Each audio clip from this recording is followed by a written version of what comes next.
Nang gabing iyon, mahina ang pag-ulan. Ang amoy ng basang lupa ay nananatili sa hangin. Sa makipot na daanan sa likod ng PEZA Special Economic Zone sa Cavite. Tatlong binata na kagagaling lang sa night shift ang biglang tumigil. Mula sa kanilang tapunan ay may naamoy silang nakakasuya at malansang amoy na hindi dapat umalingasa o sa madaling araw. Isa sa kanila ang nagtutok ng flashlight pababa at sa sandaling iyon, halos manghina ang kanilang mga tuhod. Nakahandusay, nakatagilid, ang isang motorsiklo ng Honda Click. Ang gulong sa harap ay dahan-dahan pa ring umiikot, na para bang kararaan lang nito sa aksidente. At katabi mismo nito ang katawan ng isang dalaga. Ang buhok niya ay magulo, puno ng putik. Kalahati ng mukha niya ay nakalubog sa itim na tubig kanal.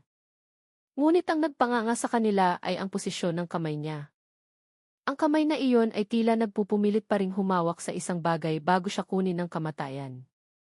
May isang bagay sa lugar na iyon, isang bagay na hindi aksidente, isang bagay na itinago. Assalamualaikum warahmatullahi wabarakatuh. Samahan po natin akong mag-ukol ng kaunting oras upang manalangin at magbigay ng comment bilang pagpupugay sa ating mahal na sugo, si Muhammad sallallahu alaihi wasallam. Sa pamamagitan ng pag-aalay ng salawat, naway maging mas kalmado ang ating mga puso at mapuno ng pagpapala ang ating buhay. Ang madaling araw ng Lunes. Kinaumagahan, ang PEZA ay binalot pa rin ng mga bakas ng ulan noong nakaraang gabi. Ang kalsadang semento sa likod ng bloking pabrika ng Garment Manila Elegance ay madulas, puno ng baha na sumasalamin sa humihinang liwanag ng streetlight. Karaniwan, ang mga habal-habal at delivery truck ay nagdaraan na simula pa kaninang 3:00 ng madaling araw. Ngunit ng umagang iyon, kakaiba, ang kapaligiran ay masyadong tahimik, na para bang may isang bagay ang nagpipigil ng hininga sa lugar na iyon. Si Mang Nestor, ang tagabantay ng simpleng boarding house na nakatayo mismo sa tapat ng pabrika, ay dahan-dahang naglalakad sa tabing kanal. Sinasala niya ito gaya ng nakasanayan, tinitingnan kung may basura na nakabara sa daloy. 5 taon na siyang nagtatrabaho doon. At wala ni isang sulok ng lugar ang hindi niya alam. Ngunit nang yumuko siya at tinutukan ang flashlight sa kanal, bigla siyang natigilan.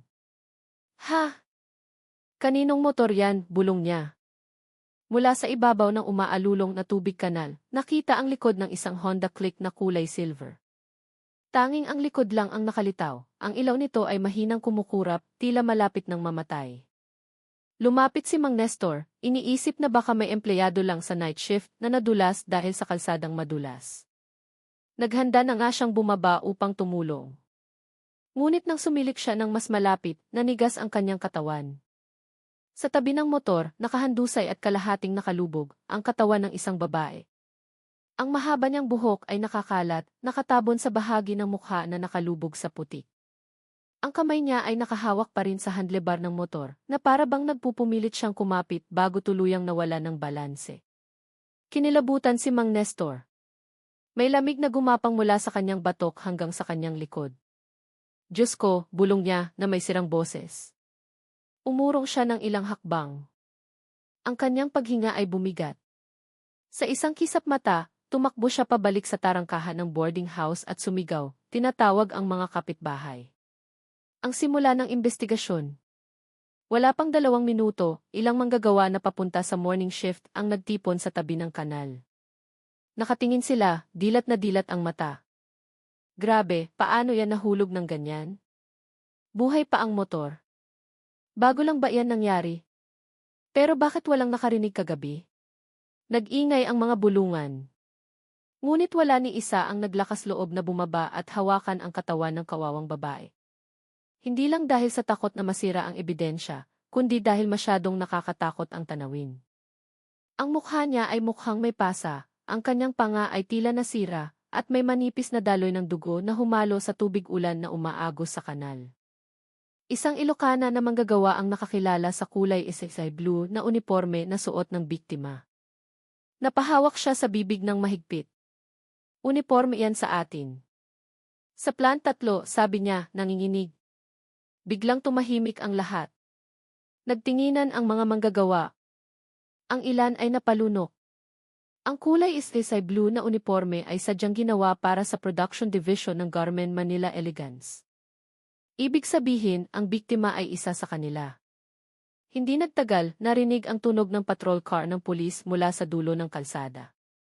Dalawang pulis mula sa SA General Trias ang mabilis na bumaba, naglagay ng yellow line at pinatras ang mga tao. Ngunit habang parami ng parami ang nagtitipon, lumalaki ang kanilang pagtataka at pagkabalisa. Dumating si Police Major Rafael Santoso pagkalipas ng ilang minuto. Seryoso ang mukha niya, mabilis ang lakad, at ang tingin niya ay matalim na nag-scan sa buong lugar. Nakahawak na siya sa dose-dose ng kaso ng aksidente. Ngunit nang makita niya ang anggulo ng pagkahulog ng motor, ang posisyon ng katawan, at ang mga gasgas sa pader ng sementadong kanal, agad niyang nalaman na may isang bagay na mali. Ang senyales na hindi aksidente. Lumuhod si Rafael nang hindi hinahawakan ang anuman. Tinitigan niya ang dalawang guhit ng gulong na malinaw na nakikita sa basang lupa. Ang mga guhit ay tuwid, masyadong tuwid, hindi tulad ng motor na nadulas at nawalan ng kontrol. Mas mukha itong itinulak mula sa likuran o pinakawalan ng walang nagmamaneho. Sa isang gilid, ang motor ng biktima ay mahina pa ring umaandar. Ang headlight nito ay kumukurap, nababalutan ng puti. Ang susi ay nasa posisyong on. Nagpakunot noo ito kay Rafael. Sa karamihan ng ganitong uri ng aksidente, ang motor ay karaniwang patay na o ang posisyon ng susi ay nagbabago kapag nabangga.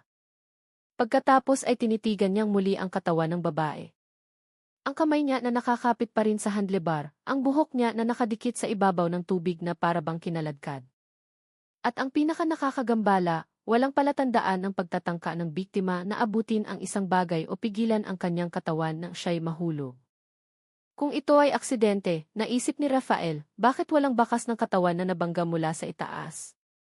Bakit ang huling posisyon niya ay parabang inilagay lang siya? Tumayo siya, huminga ng malalim. Kumuha ng litrato sa lahat ng anggulo, utos niya sa forensic team. Huwag hawakan ang anuman. Kailangan natin ang scene of the crime operatives, SOCO, at tumawag din ng ambulansya. Hindi ito ordinaryong pangyayari. Mga lihim sa gilid ng pabrika. Nagsimulang kumalat ang liwanag ng kamera, nagbibigay ilaw sa umaga na mayroon pa ring hamog. Ang bawat click ay tumutunog na parang karayom na tumutusok sa katahimikan. Ang mga manggagawa na nakatayo sa likod ng police line ay nanonood ng may tensyon sa mukha. Ang ilan ay nagsimulang magbulungan na baka ang babae ay biktima ng hit and run. Ang iba naman ay nagsabi na narinig nila ang biglaang pagpreno kagabi. Ngunit pagkatapos noon, wala na. Lumapit si Rafael sa gilid ng kanal, pinagmamasdan ang daloy ng tubig na nagdadala ng maliliit na piraso ng tela mula sa factory scraps. May isang bagay sa kanyang instinct ang kumalabog. May isang kakaibang katahimikan na bumabalot sa lugar. Na para bang ang lugar na iyon ay nagtatago ng isang bagay na mas madilim kaysa sa isang aksidente sa trabaho.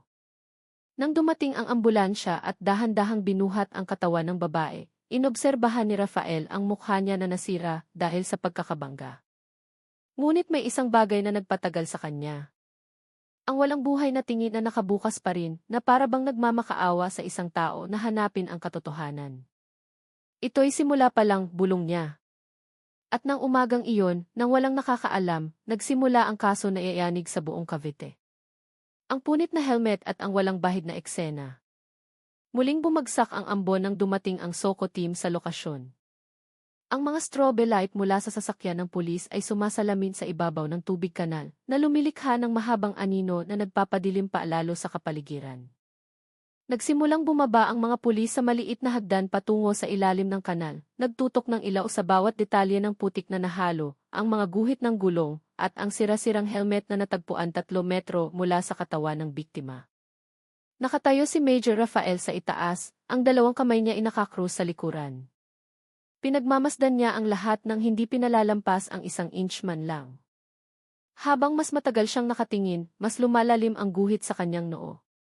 Sir, ito po ang helmet ng biktima, ulat ng isa sa mga teknisyan habang ipinapakita ang helmet na nabasag sa 2 piraso. Yumuko si Rafael. Ang mga pinutol na bahagi ay mukhang malinis na parang resulta ng matinding pagbangga sa isang gilid, ngunit ang lokasyon nito ay malayo sa lugar kung saan nahulog ang motor. Kung ito ay ordinaryong aksidente, bulong ni Rafael, dapat ang pagbangga ay malapit sa katawan ng biktima, hindi tumilapon ng ganito kalayo. Pagkatapos ay itinaas niya ang kanyang ulo, pinagmamasdan ang kalsadang simento sa ibabaw ng kanal. Ang mga guhit ng traksyon ng gulong ng motor ay malinaw na nakikita. Ngunit muli, walang zigzag na pattern o mahabang gasgas na skid na parang motor na nawalan ng kontrol. Kahit ang lupa sa gilid ng kanal ay hindi nasira. Na para bang ang motor ay dumiretso lang. Nang walang pagtatangka na umiwas. May nakita pang isang maliit na bagay ang Soko team, isang kulay pink na tsinelas. Ang tsinelas ay buo, hindi natanggal dahil sa friction, ngunit nahulog ng maayos sa damuhan. Pigil hininga si Rafael. Ang mga bagay na nahuhulog ng masyadong malinis ay laging nagpapahinala sa kanya. Si Tinor ay siya. Pagkatapos ay nagring ang command phone niya. Major, nakuha namin ang pagkakakilanlan ng motor. Nakapangalan kay si Tinor Aisha, 22 taong gulang, empleyada ng Division 3, ulat. Ang pangalan na iyon ay nagpatigil kay Rafael. Narinig na niya ang pangalan na iyon ilang araw na ang nakalipas mula sa isang maliit na ulat tungkol sa isang manggagawa na madalas magpaalam dahil sa sakit. Noong una, hindi ito itinuring na mahalaga, ngunit ngayon, lahat ay tila iba. Ang mga nakapaligid na tao na nagtipon ay patuloy na naghula. Ilang babaeng manggagawa ang humagulgol ng mahina. Ang ilang binata ay nakatingin mula sa malayo, hindi makatingin ng mas malapit. Mabilis na kumalat ang balita sa pamamagitan ng bulong-bulungan, may isang dalaga na natagpo ang patay. Malamang manggagawa sa Garmen. Nang umalis ang ambulansya sa lugar, muling humigpit ang police line. Ngunit hindi pa umaalis si Rafael. Naglakad siya sa likod ng pabrika, sinusuri ang bawat sulok. Sa isang bahagi ng pader, tumigil siya. May mahabang guhit ng gasgas. Ang taas nito ay kasing level ng handlebar ng motor. Ang gasgas ay mukhang bago. Ang dulo nito ay nag-iwan pa rin ng mga piraso ng kulay silver na pintura. Hinawakan ito ni Rafael ng dahan-dahan. Ang lamig ng pader ay nagpamanhid sa dulo ng kanyang daliri. Talagang bumangga ang motor dito, naisip niya. Ngunit bakit walang tilamsik ng putik na naaayon sa direksyon ng pagkahulog? Binalingan niya ang sarili, pinagmamasdan muli ang kanal. Ang buong pattern ay tugma lamang kung ang motor ay hindi minamaneho, kundi itinulak o, mas masahol pa, ibinagsak matapos na ang katawan ay hindi na gumagalaw. Ito ay mensahe, hindi aksidente. May isang premonition na dumaloy sa kanya. May ibang tao sa lugar na iyon kagabi.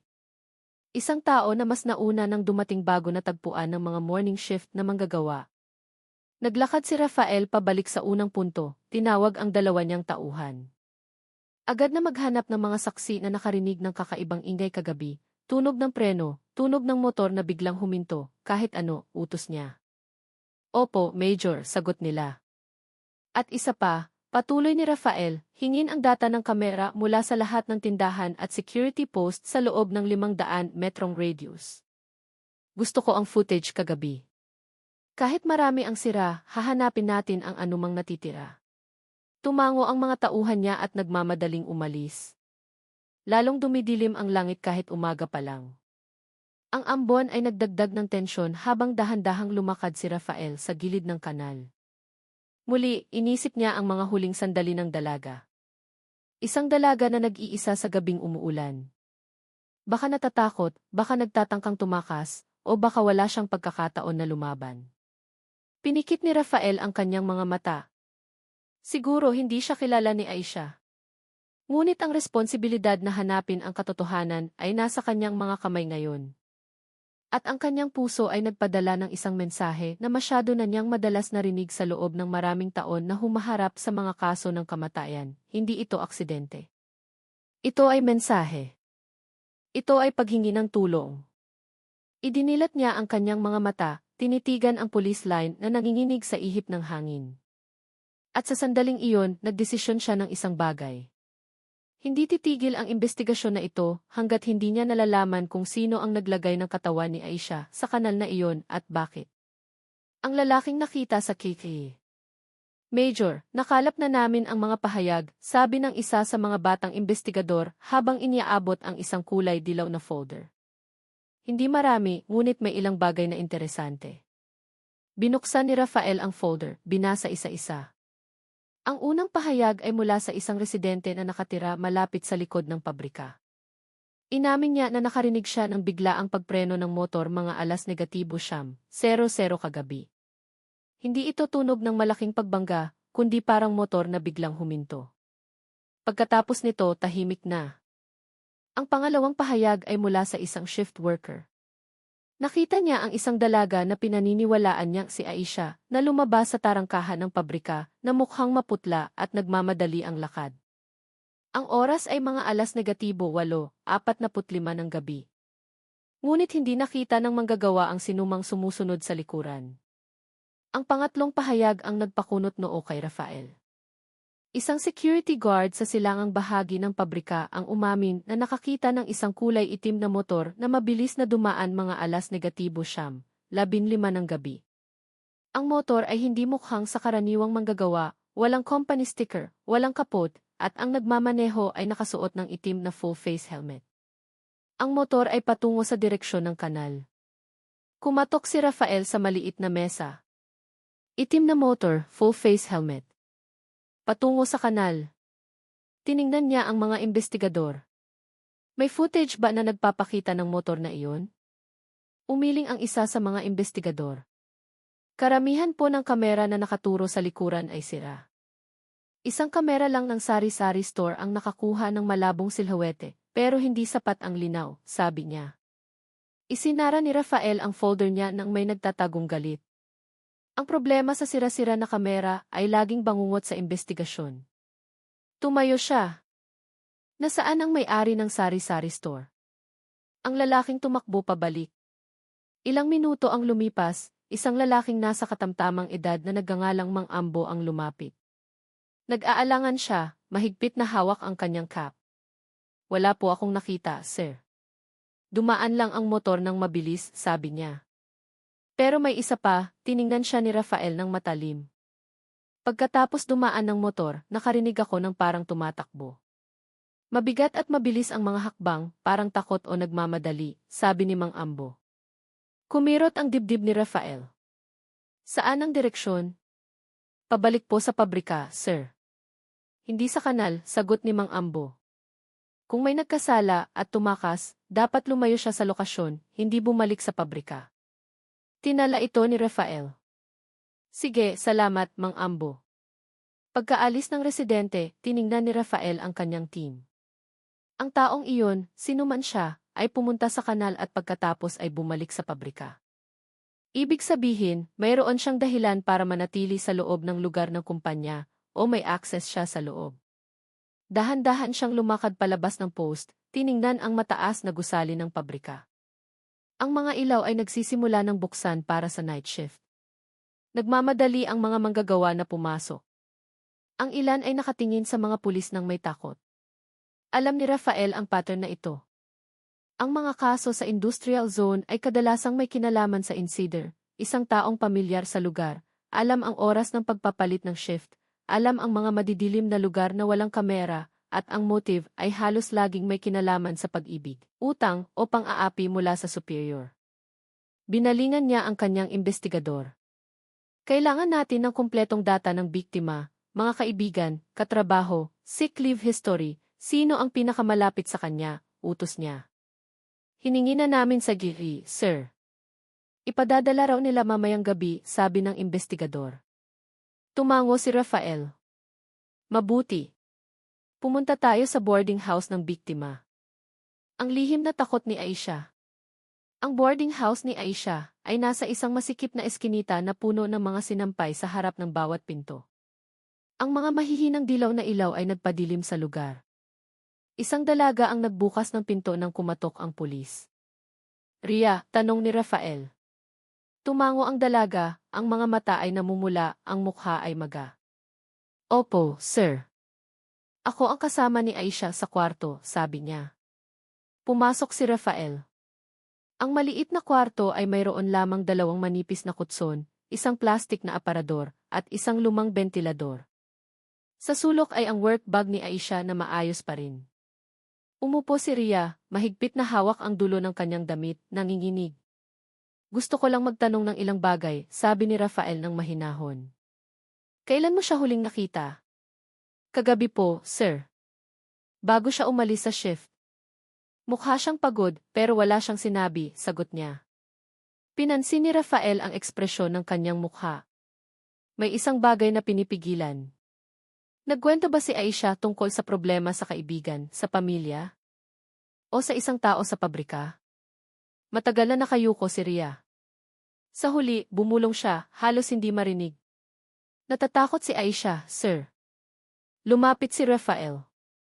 Takot. Takot kanino? Kinagat ni Ria ang kanyang labi. Nagsimulang lumuha ang kanyang mga mata. Sa nanginginig na boses, sumagot siya, may isang tao po sa pabrika na patuloy na tumatawag sa kanya. Hindi siya makatanggi. Sabi niya, may kapangyarihan ang taong iyon. Hindi raw siya pwedeng magkwento sa kahit sino. Ang pangalan na nagpatahimik sa kanya. Naramdaman ni Rafael na bumaba ang temperatura ng kwarto. Isang tao sa pabrika. May kapangyarihan. Patuloy na tumatawag. Hindi iyon ordinaryong manggagawa. Sino ang pangalan? Tanong ni Rafael ng mahinahon. Tiningnan siya ni Ria nang may takot at sa huli, binanggit ang isang pangalan na nagpatigas kay Rafael. Si Sir Henry, sabi ni Ria ng mahina. Pagkabanggit ng pangalan na iyon, biglang nagbago ang kapaligiran ng boarding house. Hindi gumalaw si Rafael, ngunit ang kanyang mga mata ay nanigas. Yumuko si Ria. Ang kanyang mga daliri ay humigpit sa dulo ng kanyang damit hanggang sa pumuti. Sa labas, mahinang narinig ang dagundong ng mga motor ng mga manggagawa na kakagaling lang sa shift. Ngunit sa loob ng maliit na kwarto, tila huminto ang oras. Sinong Sir Henry? Tanong ni Rafael sa wakas, kahit nahulanan niya ang sagot. Yung head ng division po, yung insik na iyon, sir, sagot ni Ria ng mahina. Ang ebidensya sa diary. Ang pangalan na iyon ay tumama kay Rafael. Narinig na niya ang mga malabong reklamo tungkol sa masamang reputasyon ng lalaking iyon mula sa ilang lumang ulat na hindi kailanman inaksyonan. Ngunit walang ebidensya at walang biktima ang naglakas loob na magsalita. Hanggang ngayon, umupo si Rafael sa plastik na silya sa sulok ng kwarto. Ang kanyang katawan ay nakahilig pasulong. Nabanggit ba niya na pinilit siya? Mabilis na umiling si Ria. Ngunit nanginginig ang boses niya. Hindi po siya nagsalita ng diretso, sir. Pero alam ko pong takot siya. Tuwing gabi, may mensahe mula sa numero sa ibang bansa. Laging nagpapanik si Aisha kapag nakikita ang pangalan na iyon. Parehong numero tuwing gabi. Madalas niyang burahin ang chat. Minsan, nakita ko sa kontak niya, nakasulat, Boss E. Tinitigan ni Rafael. Boss E. Malinaw na patungo sa isang tao. Pinunasan ni Ria ang kanyang luha. Gusto po sana ni Aisha na lumipat ng boarding house sa susunod na linggo. Sinabi niya sa akin pero hindi na siya umabot. Binalingan ni Rafael ang work bag ng biktima. Dahan-dahan niya itong binuksan at nakita ang isang maliit na notebook. Ang ilang pahina ay napunit, ang iba ay blanko. Ngunit sa isang pahina, nakasulat sa kamay ni Aisha ang 3 importanteng petsa, lahat sa nakaraang buwan. At sa tabi ng bawat petsa, mayroon lamang isang titik, A. Isinara ni Rafael ang aklat ng may mabigat na paghinga. May isang bagay sa likod ng 3 titik na iyon. Pagkikita, pagbabanta, pera, o isang bagay na mas madilim. Tumayo siya. Salamat, Ria. Malaking tulong ang ginawa mo. Kung may maalala ka pa, kahit anong detalye, tumawag ka sa akin, sabi niya. Mahinang tumango si Ria. Sir, hindi po masamang bata si Aisha. Nagmamakaawa po ako, hanapin niyo po kung sino ang gumawa nito, pakiusap niya. Tinitigan siya ni Rafael ng matalim. Pagkatiwalaan mo ako. Sir Henry ang suspect. Pagkaalis sa eskinita, agad na tinawagan ni Rafael ang kanyang team. Lahat ng AFA document tungkol kay Sir Henry, kailangan ko ngayong gabi. Work schedule, log ng paglabas at pagpasok sa pabrika, leave, kahit parking records. Opo, Major, sabi ng tumatawag. At isa pa, patuloy ni Rafael, mas mababa ang boses. Tingnan kung may internal report tungkol sa harassment o pang-aapi sa mga babaeng empleyado. Tahimik sandali ang opisyal sa kabilang linya. Sir, ang mga ganoong ulat ay kadalasang pinipigilan ng management bago umabot sa pulis. Iyon nga ang dahilan kung bakit natin hahanapin, sabi ni Rafael. Ibinaba niya ang telepono at tumingin sa malaking pabrika na maliwanag. Ang gusali ay mukhang ordinaryo lang sa labas. Ngunit alam ni Rafael na sa likod ng mga pader na iyon, maraming madilim na kwento ang hindi kailanman nabunyag. Baka si Aisha ay isa lamang sa maraming babae na naipit. At kung totoo nakasangkot si Sir Henry, ang kaso na ito ay malayo sa pagiging simple. Sirang pieces at late logout. Halos mag-alas 7 na ng gabi nang dumating si Rafael sa FE General Trias. Naghihintay na ang kanyang team kasama ang tumpok ng EA documents. Binuksan ni Rafael ang unang dokumento, ang work schedule ni Sir Henry. May isang bagay na agad na nakakita. Sa petsa ng kamatayan ni Aisha, si Sir Henry ay nakatala na umalis ng alas negatibo 30 ng gabi. Ngunit walang camera footage na nagpapakita ng sasakyan niya na dumaan sa likod ng tarangkahan. Nasaan ang TV sa likod na pinto? Tanong ni Rafael. Sira po simula pa noong nakaraang linggo, sir, sagot ng investigador. Ulan. Sira ang kamera. Perpektong puwang. Binaliktad ni Rafael ang isa pang pahina. Access log ng kwarto.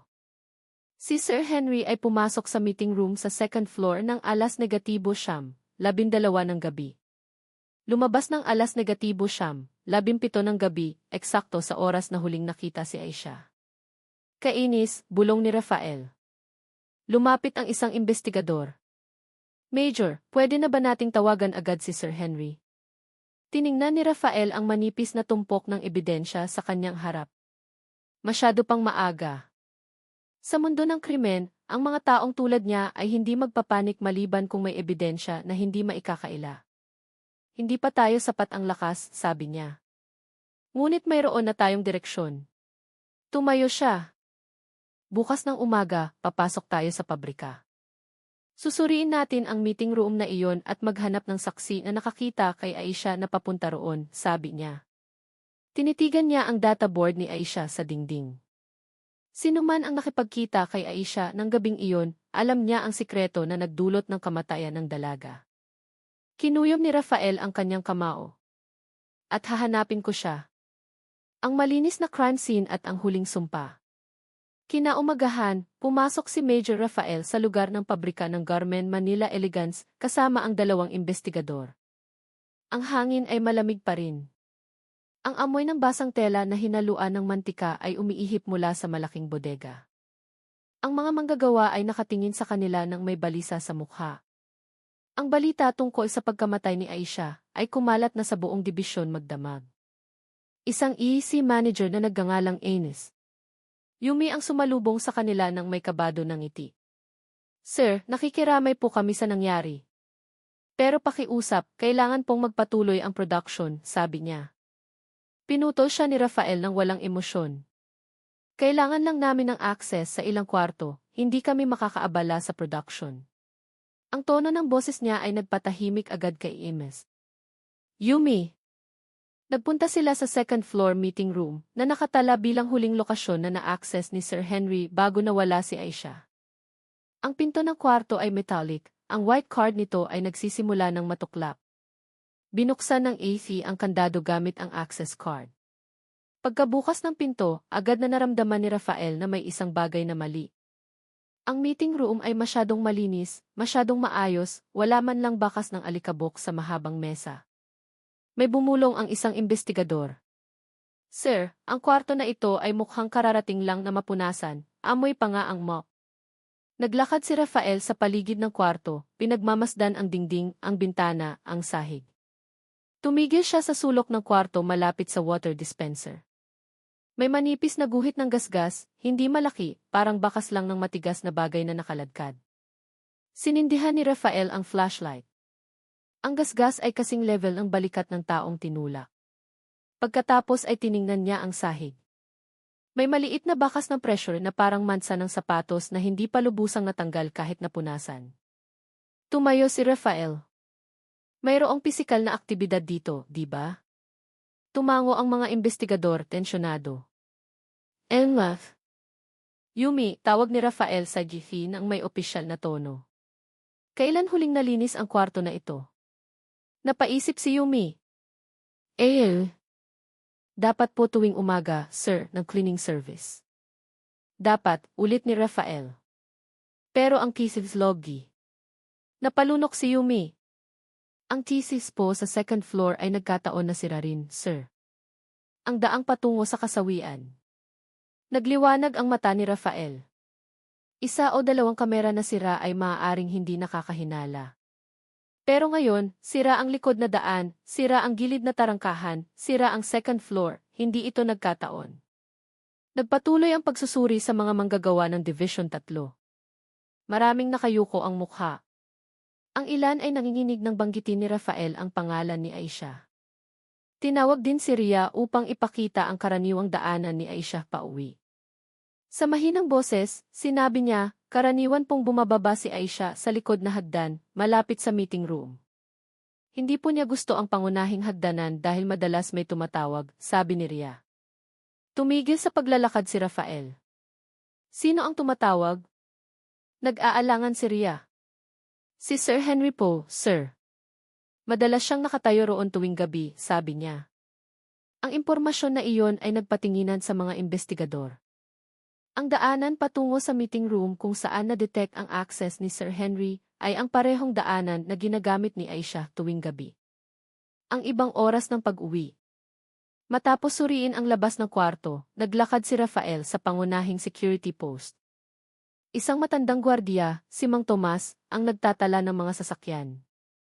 Nagtanong si Rafael, kailangan kong malaman kung sino ang umalis sa pagitan ng alas negatibo siyam, 00 at alas negatibo 10 oras ng gabi kahapon. Binuksan ni Mang Tomas ang logbook. Karaniwang empleyado, wala po. Ang kotse lang po ni Sir Henry ang dumaan ng alas negatibo 10 oras 9 minuto ng gabi, sabi niya. Tumigil si Rafael. Alas negatibo 10 oras 9 minuto. Pero ang AP report ay nagsasabing umuwi siya ng alas negatibo 30. Kumunot ang noo ni Mang Tomas. Hindi po, sir. Nakita ko po mismo ang kotse niya. Umalis siya ng alas negatibo 10 oras 9 minuto. Kabisado ko po ang tail light ng kotse niya, sabi niya. Naramdaman ni Rafael na humihigpit ang kanyang paghinga. Kung umalis si Henry ng alas negatibo 10 oras 9 minuto, ibig sabihin, nanatili siya sa loob ng pabrika ng mahigit 1 oras pagkatapos ng tinatayang oras ng kamatayan ni Aisha. Bakit? Tiningnan ni Rafael si Mang Tomas ng matagal. Mang Tomas, mukha ba siyang nagmamadali ng umalis? Nagmamadali po at basa po. Para pong kagagaling lang sa ulan. Kahit na huminto na ang ulan noong oras na iyon, sagot ni Mang Tomas. Ang desisyon. Basa. Huling umalis. Nilinis ng husto ang meeting room. Sira-sirang kamera. Ang log na mali. Misteryosong itim na motor. At ang hindi maipaliwanag na takot ni Aisha. Ang pattern ay lalong naging malinaw. Dahan-dahan, isang konklusyon ang lumitaw na parang madilim na anino sa likod ng kanyang ulo. Hindi nahulog si Aisha. May nagbagsak sa kanya. At kung ang lahat ng palatandaan ay tumuturo sa isang tao, kung gayon ang susunod na hakbang ay napakalinaw. Binalingan ni Rafael ang kanyang mga investigador.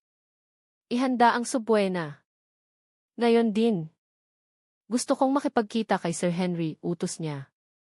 Ang simoy ng umaga ay malamig, nagdadala ng amoy ng bakal at ulan. Isang bagong bagyo ang magsisimula. Ang interogasyon, unang bahagi. Palubog na ang araw nang pumasok si Sir Henry sa silid ng initial examination sa FE General Trias. Dumating siya ng kalmado ang mukha, may matatag na lakad, na para bang walang problema sa mundo ang nakakaapekto sa kanya. Maayos ang kanyang damit, gel ang buhok. At may dala siyang asul na folder na may mga dokumento ng kumpanya. Inobserbahan siya ni Rafael mula sa likod ng salamin. Masyadong tiwala ang lakad ng lalaki. Hindi ito ang kilos ng isang taong nawala ng empleyado noong nakaraang gabi. Naramdaman ni Rafael na gumana ang kanyang lumang instinct. Ang mga nagkasala ay bihirang magpapanik. Sa katunayan, ang pinakatahimik ay kadalasang ang pinakadelikado. Nang umupo si Henry, pumasok si Rafael. Agad na naging tensyonado ang kapaligiran. Salamat sa pagdating, Sir Henry, sabi ni Rafael ng mahinahon habang nakaupo sa tapat niya. Kailangan lang namin ng ilang paglilinaw tungkol sa mga aktibidad mo kagabi. Ngumiti ng bahagya si Sir Henry. Sinabihan na ako ng Digi. Siyempre, tutulong ako sa abot ng aking makakaya, sabi niya. Binuksan ni Rafael ang file. Nakatala ka na umalis sa pabrika ng 9:30 ng gabi, sabi niya. Tumango si Henry. Tama. Nagtrabaho ako ng overtime sandali, sagot niya. Dahan-dahang kumatok si Rafael sa mesa. Pero nakatala sa security log na umalis ang kotse mo ng 1:00 ng gabi. Ang unang pagbasag. Kumukurap si Henry. Ang kanyang manipis na ngiti ay medyo basag. Baka nagkamali lang sa tala, sabi niya. Lumapit si Rafael. Hindi maaari. Kilala ng security guard ang kotse mo. Araw-araw siyang nagtatala sa loob ng 5 taon, sabi niya. Nanahimik si Henry ng 1 segundo, sapat na matagal para mabasa ni Rafael ang pagkabalisa sa likod ng kanyang mga mata. Nagpatuloy si Rafael, mas matalas ang tono. Bakit ka nagtagal ng 2 oras sa loob ng pabrika pagkatapos ng overtime mo? Huminga si Henry at ngumiti ulit. Ngayon, mas matigas na. Tinapos ko ang production report. Sa meeting room sa 2nd floor, sabi niya. Mag-isa, tanong ni Rafael nang hindi kumukurap. Sagot ni Henry. Ang bakas ng labanan. Binuksan ni Rafael ang isa pang file. Napaka-interesante. Dahil ang meeting room na iyon ay natagpuan na kararating lang na mapunasan ng husto. Masyadong malinis. Hindi normal para sa isang kwarto na ginamit para sa overtime ng isang tao, sabi niya. Nanigas ng kaunti ang mukha ni Henry. Tungkulin iyon ng cleaning service, sabi niya. Dahan-dahang tumango si Rafael. Sabi ng cleaning service, walang schedule sa paglilinis sa gabi. At nagkataon na sira ang kamera sa 2nd floor, sabi niya. Kinagat ni Henry ang kanyang ibabang labi. Ano ang konklusyon ng pulisya? Tanong niya. Inilapag ni Rafael ang photocopy ng maliliit na ebidensya sa mesa, larawan ng gasgas sa dingding, bakas ng sapatos, at larawan ng kulay pink na tsinelas ni Aisha. Wala pa kaming konklusyon, sabi niya ng may mababang boses. Ngunit ang kwarto na ginamit mo ay ang huling lokasyon na alam na dinaanan ni Aisha, bago siya natagpo ang patay sa kanal. Tumuon si Henry. Hindi ko siya kilala ng husto, sabi niya. Tinaas ni Rafael ang kanyang kilay. Hindi kilala. Pero sinabi ng ilang katrabaho niya na madalas mo siyang tawagin sa gabi. Bahagi iyon ng trabaho, sabi ni Henry. Madalas na pagtawag? Pagbabanta? Nang walang malinaw na dahilan? Tiningnan siya ni Rafael ng matalim. Mayroon pang ang contact na nakasulat na Boss A sa telepono ni Aisha. Sa unang pagkakataon, nawalan ng kontrol si Henry. Kinuyom niya ang kanyang kamay. Alam ni Rafael na tinamaan niya. Ngunit ayaw niyang magmadali. Ang katotohanan ay lalabas. Sir Henry, sabi niya ng mahinahon ngunit nakakatagos. Ikaw ang huling tao na nasa lugar na malapit kay Aisha, bago siya natagpo ang patay sa kanal. Gumagalaw si Henry. Wala akong kinalaman sa nangyari, sabi niya. Lumapit si Rafael. Ang kanyang boses ay mas mababa, mas malamig. Pero alam mo ba kung ano ang naiisip ko? Sa tingin ko, may nagpapanik ng gabing iyon. Isang taong takot na mabunyag ang kanyang sikreto. Isang taong naglinis ng meeting room nang nagmamadali. Pagkatapos ay umalis sa pabrika na basa na parang katatapos lang tumakbo sa ilalim ng ulan. Namutla ang mukha ni Henry. Lumaki ang kanyang mga mata. Muling nagsalita si Rafael. At ang taong iyon ay bumalik sa pabrika pagkatapos pumunta sa lugar ng kanal. Nag-freeze ang katahimikan sa kwarto. Binuksan ni Henry ang kanyang bibig, ngunit walang lumabas na salita. Pagkatapos ay isinara ni Rafael ang kanyang file, dahan-dahang tumayo. Ito ay initial examination pa lang. Tatawagin ka ulit namin bukas. At kung mayroon kang itinatago, maniwala ka, lalabas iyon, sabi niya. Tiningnan niya si Henry sa huling pagkakataon bago umalis sa kwarto. Dahil si Aisha ay may karapatan sa katotohanan. Isinara ang pinto. Nanatili si Henry sa kanyang upuan. Ang kanyang mukha ay puno ng takot na sinubukan niyang itago, ngunit nabigo. Alam ni Rafael na siya ay nababasag. At ang isang suspect na nabasag ay sa wakas ay mabibiyak. Ang sikreto ng shift at ang pagdating ni Laila. Kinaumagahan, bumalik si Rafael sa pabrika nang may mas mabigat na hakbang kaysa karaniwan. Nararamdaman niya na mayroon pa ring nakatago sa likod ng rutina ng mga manggagawa. Ang mga daliri ng mga mananahi ay patuloy na gumagalaw. Ang tunog ng mga sewing machine ay umuugong ng walang tigil. Ngunit ang kanilang mga tingin ay puno ng takot tuwing dadaan si Rafael. Na para bang ang buong Division 3 ay nagtatago ng parehong sikreto. Alam ni Rafael na sa mundo ng investigasyon, ang malawakang takot ay hindi kailanman lumalabas ng walang dahilan. Habang sinusuri niya ang likod ng hagdanan, isang babae na nakasuot ng maikling hijab ang biglang tumayo malapit sa kanya. Maputla ang kanyang mukha at nanginginig ang kanyang kamay. "Sir, pwede po ba akong makipag-usap sandali?" Halos pabulong na boses niya. Tiningnan siya ni Rafael ng matalim. "Ano ang pangalan mo?" "Ako po si Laila, shiftmate ni Aisha," sabi niya. Naiyak na umuwi. Nagsignal si Rafael na sumunod siya sa maliit na office room sa tabi ng bodega.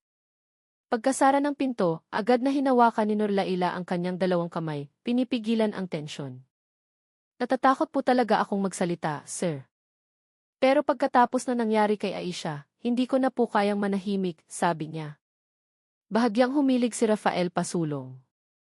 "Ano ang alam mo?" Huminga ng malalim si Laila. Pagkatapos, napakababa ng kanyang boses. "Hindi lang po tinawag si Aisha ni Sir Henry sa pabrika. Nagkita rin po sila sa labas ng pabrika," sabi niya. Naging tuwid ang katawan ni Rafael. "Kailan?" "2 linggo po bago ang insidente. Nakita ko po silang umuwi sa likod na pinto. Sumakay si Aisha sa likod ng motor ni Sir Henry. Ang mukha niya po ay pula na parang kagagaling lang sa iyak," sabi ni Laila. Mabilis na lumunok si Rafael. "Bakit hindi mo ito iniulat noon pa?" "Natakot po ako, sir," sagot ni Laila ng mahina. Ang sino man po na nagsasalita ng masama tungkol kay Sir Henry, kadalasang inililipat ng shift o pinipilit. Pero pagkatapos mamatay ni Aisha, wala na po akong pakialam. Tumango si Rafael. Ang kanyang mga mata ay naging malumanay sandali. "Ginawa mo ang tama. Malaking tulong ang impormasyon na ito," sabi niya. Ang 3 pagbabago ng shift. Yumuko si Laila, pinunasan ang kanyang luha.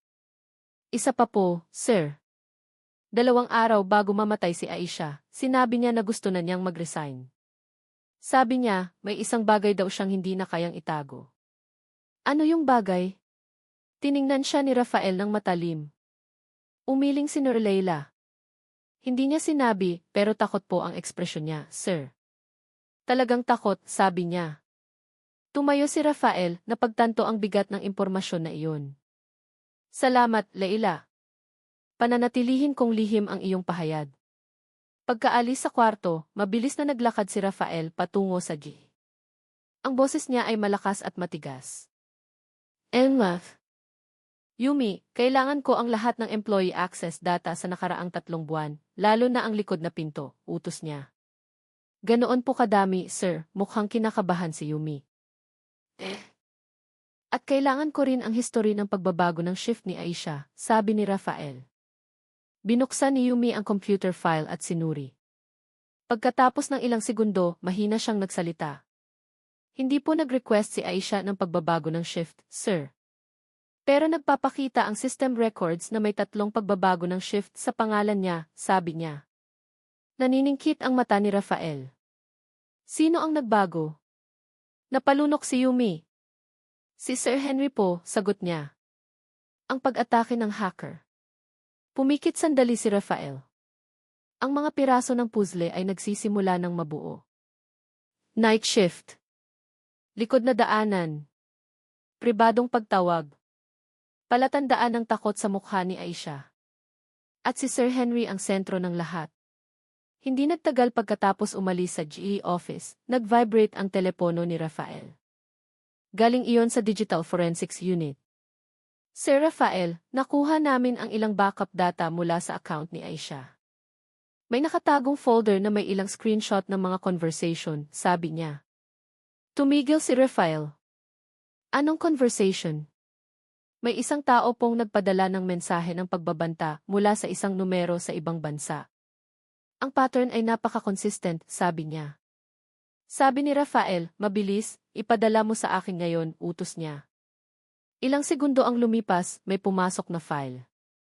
Maingat itong binasa ni Rafael. 3 mensahe ang lumabas, huwag kang magsalita kahit kanino. Tandaan mo kung ano ang maaaring mangyari kung maging matigas ka. Maaari mo akong mawalan ng lahat. Naramdaman ni Rafael ang lamig na gumagapang sa kanyang likod. Ang numero ay hindi nakarehistro, ngunit ang estilo ng pagsulat, ang ritmo, ang pagpili ng salita, ito ay napakapamilyar sa isang taong madalas niyang nakikita na nagbibigay ng matitigas na utos sa pabrika. Sir Henry. Aisha ay hindi nahulog. Isinara ni Rafael ang kanyang telepono. Ang kanyang panga ay nanigas. Mayroon na kaming sapat na ebidensya para itaas ang status ng investigasyon. Tiningnan niya ang malaking pabrika mula sa malayo. Hindi namatay si Aisha dahil sa aksidente. May gustong patahimikin siya. Bumaling siya. Ang kanyang lakad ay mabilis at tiyak. Bukas ng umaga, tatawagin natin ulit si Sir Henry. Sa pagkakataong ito, hindi na para sa interview, kundi para sa interogasyon. Nagsimulang dumilim ang langit sa ibabaw ng Cavite, at alam ni Rafael na isang malaking bagyo ang nagsimula na. Ang huling confrontation. Kinaumagahan, ang interrogation room sa FE General Trias ay puno ng tensyon. Kahit bago pa bumukas ang pinto, ang puting ilaw sa kisame ay sumasalamin sa malamig na metal table sa gitna ng kwarto. Nakatayo si Rafael sa sulok, naghihintay. Bumukas ang pinto. Pumasok si Sir Henry. Hindi tulad kahapon, ngayon ang mukha niya ay mukhang mas maputla, ang kanyang buhok ay medyo magulo, at ang kanyang katawan ay matigas ng umupo. Na para bang alam niya na hindi na ito basta-basta tanong-sagot. Dahan-dahang umupo si Rafael, nag-cruise ang mga kamay. Salamat sa pagbalik, Sir Henry, sabi niya nang walang emosyon. Tumango si Henry, ngunit ang kanyang mga mata ay balisa. Sinabi ko na, wala akong kinalaman sa nangyari. Bakit ako tinawag ulit? Ang pagbagsak ni Henry. Inilapag ni Rafael ang isang makapal na brown folder sa mesa, sa pagkakataong ito. Mayroon kaming mas marami pang kailangan mong ipaliwanag, sabi niya habang binubuksan ang folder. Napalunok si Henry, ngunit sinubukan pa ring manatiling kalmado. Kinuha ni Rafael ang unang pahina, ang record ng banta mula sa nakatagong folder ni Aisha. Itinulak niya ang papel sa harap ni Henry. Kilala mo ba ang mga mensahe na ito? Tanong niya. Ang ekspresyon ni Henry ay nagbago ng napakabagal, ngunit hindi pinalampas ni Rafael ang 1 segundo. Hindi. Hindi galing sa akin yan, sagot niya ng utal-utal. Lumapit si Rafael. Ang kanyang boses ay mas mababa at puno ng diin. Ang numero ay hindi nakarehistro, pero ang estilo ng pagsasalita, ang ritmo, eksaktong pareho sa paraan mo ng pag-uutos sa mga tauhan. Inilayo ni Henry ang kanyang mukha. Duda lang yan, sabi niya. Kinuha ni Rafael ang pangalawang pahina, ang history ng pagbabago ng shift ni Aisha. 3 beses nagbago ang shift ni Aisha nang walang request. 3 sa mga iyon ay inaprubahan mo. Bakit? Hinigpitan ni Henry ang gilid ng silya. Ang boses niya ay matalas. Bahagi iyan ng management. Tiningnan siya ni Rafael ng direkta sa mata. Management o personal na usapin? Nanigas si Henry. Kinuha ni Rafael ang pangatlong pahina, larawan ng likod na hagdanan ng pabrika. Ito ang paboritong daanan ni Aisha pauwi. Ang parehong daanan kung saan ka madalas nakikitang nakatayo sa gabi. Tumigil siya sandali. At ang daanan na direktang patungo sa meeting room kung saan ka na-detect ng gabing iyon. Sumagot si Henry, nagtatrabaho lang ako. Wala nang iba, sabi niya. Tinaas ni Rafael ang kanyang kilay. Nagtatrabaho. O naghihintay sa isang tao. Ang video ng pagbabanta. Napalunok si Henry. Pagkatapos ay huminga ng malalim si Rafael, kinuha ang huling ebidensya na pinakamabigat. Isang printout mula sa cloud backup data, screenshot ng isang conversation na natagpuan sa nakatagong folder. Itinulak ito ni Rafael. Sulatin ni Aisha, sabi niya ng mahinahon. 2 araw bago siya mamatay. Ang sulat ay simple, ngunit tumama na parang martilyo. Kung hindi ka magiging responsable, magre-resign na ako at magsasabi sa G. Nanginginig si Sir Henry. Nanlaki ang kanyang mga mata. Nanginginig ang kanyang mga daliri. Lumapit si Rafael, tinitigan ang mata ng lalaki. Gusto ni Aisha na mag-resign. Gusto niyang magsalita sa Jihi. At 2 araw pagkatapos, natagpuan siya sa kanal, sabi niya. Tumigas ang kapaligiran. Binuksan ni Henry ang kanyang bibig, ngunit walang salita ang lumabas. Tumayo si Rafael, tinitigan siya mula sa itaas. Alam mo ba ang nakikita ko? Nakikita ko ang isang taong takot na mawala ang posisyon niya. Isang taong nagpapanik ng gusto ng isang dalaga na itigil ang kanilang bawal na relasyon, sabi niya. Hinampas ni Henry ang mesa. Hindi. Hindi ko siya pinatay, sigaw niya. Hindi kumurap si Rafael. Pero hinawakan mo siya, sabi niya. Nanahimik si Henry.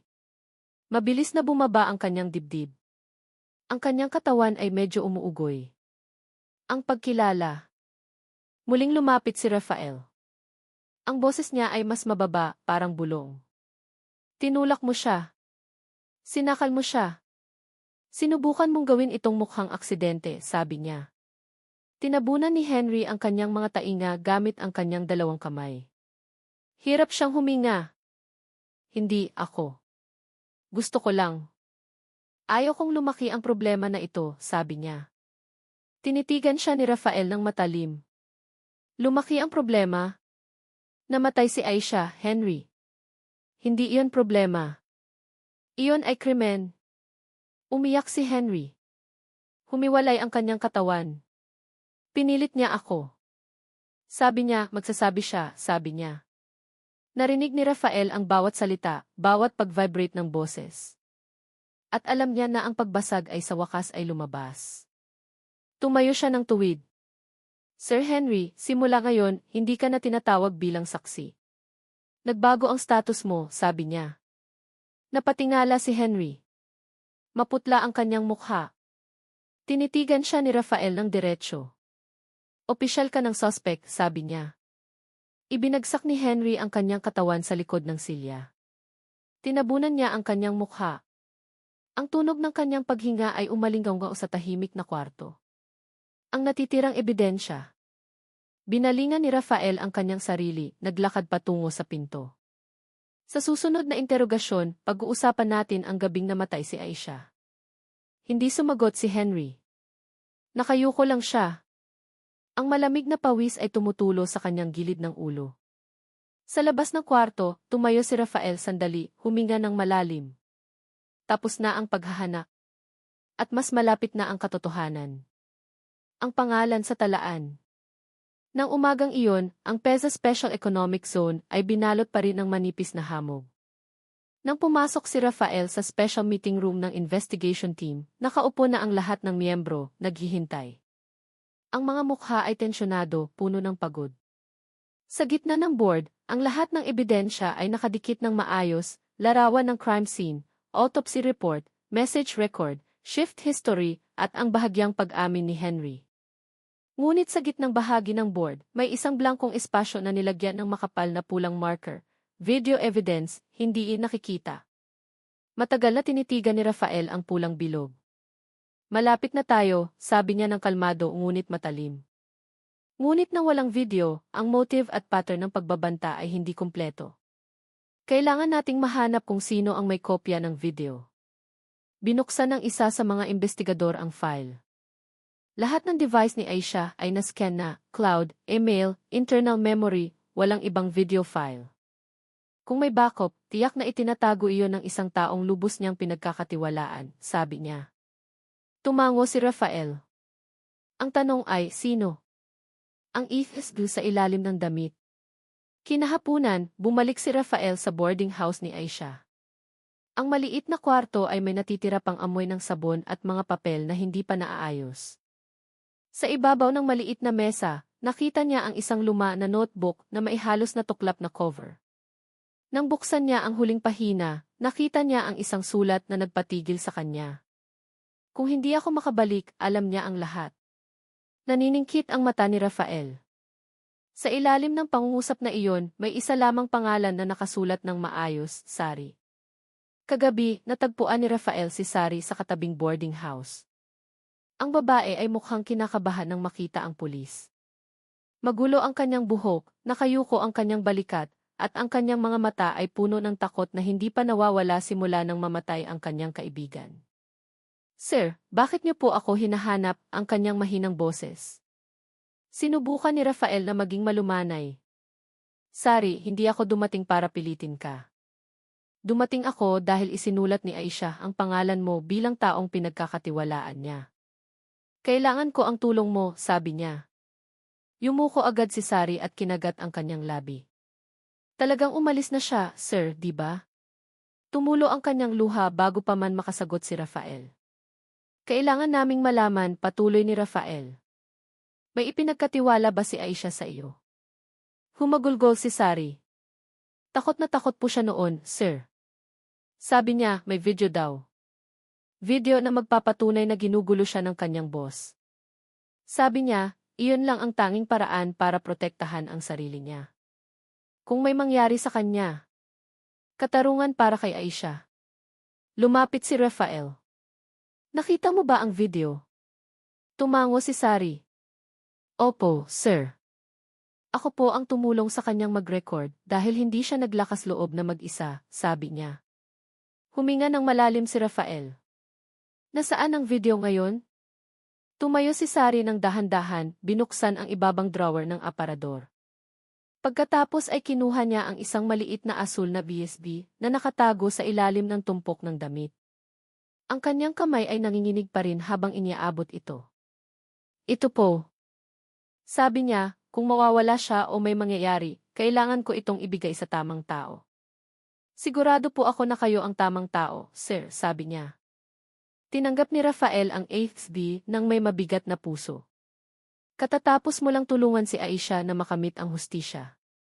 Sa police station, nagtipon ang buong team sa paligid ng computer screen nang ikonekta ang EADS. Tumagal ng ilang segundo bago bumukas ang video. Mga segundo na naging mas mahaba kaysa karaniwan. Ang larawan ay magalaw, mukhang covertly recorded mula sa isang sulok ng cloth rack. Ngunit ang tunog ay malinaw. Nakita si Henry na nakatayo nang masyadong malapit sa likuran ni Aisha. Ang kamay niya ay umaabot sa braso ng babae.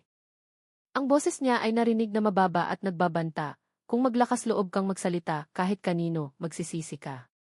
Maaari mong mawala sa akin ang lahat. Napahawak si Rafael sa kanyang mukha. Ito ay higit pa sa sapat. Ang pagbagsak ng suspect. Kinaumagahan, dinala si Henry palabas ng kanyang selda para sa susunod na examination. Inilapag ni Rafael ang printout ng video sa harap ng lalaki. Gusto mong makita? O babasahin ko na lang ang nilalaman? Namutla si Henry. Hindi maaari.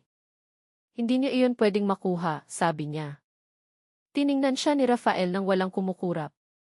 Natagpuan namin ang taong pinagkatiwalaan ni Aisha. At mas matapang siya kaysa sa inaasahan mo, sabi niya. Sa wakas ay bumagsak si Henry. Ang kanyang balikat ay humapay, ang kanyang mga mata ay walang buhay, na parang isang taong alam na ang lahat ng daan palabas ay sarado na. Tapos na po ako, sir, bulong niya. Sumagot si Rafael ng may walang emosyon na boses. Tapos ka na simula nang piliin mo ang karahasan, Henry, sabi niya. Yumuko si Henry. Tinabunan ng dalawang kamay ang kanyang mukha. Wala nang ibang depensa. Ang paghahanap ay tapos na. Nang dumating ang araw ng paglilitis, ang hukuman ay puno ng mga manggagawa ng pabrika, residente at pamilya ng biktima. Nakaupo si Sari sa likod na hilera, hawak ang asul na BSB sa kanyang dalawang kamay. Kahit na naibigay na ang video, iyon ang tanging bagay na nagpapaalala sa kanya ng katapangan ng kanyang kaibigan. Nang i-play ang video sa courtroom, nanigas ang buong silid.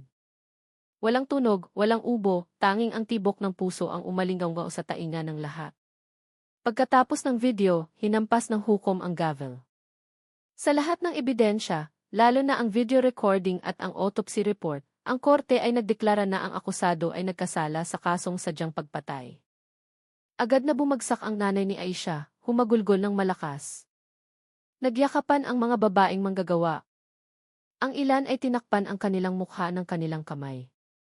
Sa wakas ay dumating ang hustisya. Ngunit ang sakit ay nananatili.